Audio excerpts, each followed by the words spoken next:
What's going on, everybody? It's your boy Kyle Sommers, your licensed bro therapist. And over the next 5 to 6 minutes, I'm gonna give you little nuggets of wisdom where I try to help you live your best life. And if you don't have 5 to 6 minutes to spare to watch this video, I don't know what to tell you. Maybe go back to your cat video.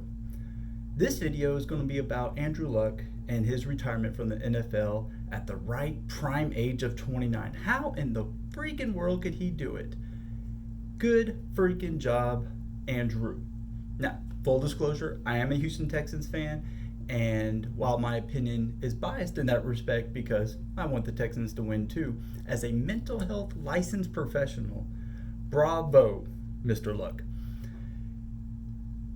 The thing about football that majority of us can't comprehend is the toll it takes on your body. I played in high school, which is going on 17 years ago, and my body still hurts from different injuries I sustained. I still have shoulder problems from those years, my knees, and all kinds of various things that might show up as I get even older. And so the physical toll it takes on your body is a lot.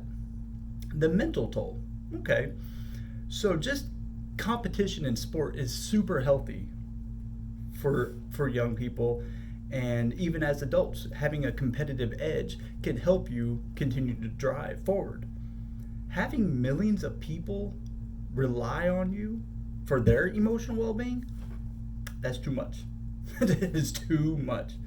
If you're one of those that your whole weekend, your whole week is determined by the outcome of your football team, you, sir or ma'am, need to make some different decisions in your life and reevaluate how you perceive yourself in your world, because that is super unhealthy. That is super unhealthy. Sure, I might get down a little bit if they lose and it's a close game, but I am not going to let it dictate my weekend because I have a freaking life. And you might need to get one too, because that's putting way too much emphasis on a sport.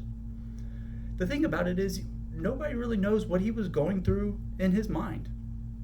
Who knows if he even wanted to play football a couple years back? Maybe he just did it because he felt pressure to make the money, to have the fame, like everybody's telling him to do. When in fact, in his heart of hearts, in his mind, maybe he didn't want that, and maybe he's just been lying to himself this whole time, trying to convince himself this is what I want. But no matter how well you try to convince yourself of something, if it's not your truth, then you're going to feel that disconnect. And we all do it. We all do it.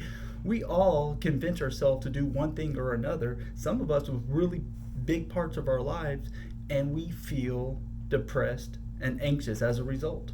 We feel like something's missing. We don't feel fulfilled because we're lying to ourselves. And we say all the right things, but at the end of the day, when we lay down at night, we know we are full of shit. So many people stay in jobs they can't stand, that are physically and emotionally tearing them apart, but they stay in it for one reason or another, and they just convince themselves that they're stuck in it and that they have to do it. That's bullshit. You get one life. Are you going to spend your career doing something for the majority of the day that you hate and is literally killing you? That doesn't sound very promising. That doesn't sound like a good quality of life to me. Staying in a relationship. So many of y'all staying in just horrible, horrible relationships that, not even from an outside perspective, but in your mind, when you're honest with yourself, you tell yourself, this is horrible, but I'm going to stay in it for so on and so forth. You're going to feel that disconnect. And you can try to do different things to mitigate that feeling that you're experiencing. But all in all, you can't escape it. You cannot escape it.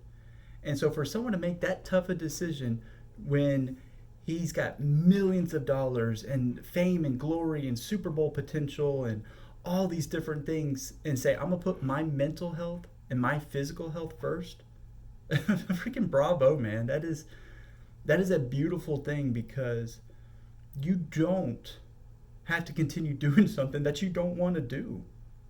Like, we've all quit jobs because we weren't happy for one reason or another, or we had a better opportunity or something. How's this any different? It's just a glorified job that we give a lot more meaning because of what it represents to us, the money that's involved. Yeah, we treat it and we put it on this pedestal like we're back in Roman times watching gladiators kill each other. That's essentially what it is. And so, to this, I say to Andrew Luck, obviously he's not going to watch this. He's got other things to do. He's got his whole life ahead of him now, and he's going to have a higher quality life probably because of it. But I applaud you, sir. So that's just my spill on it from a mental health perspective. I'm sure you Colts fans are salty out there, and hey, you got your boy Brissett. All right, guys. Again, my name's Kyle Sommers, your licensed bro therapist. Have yourself a great day. Later.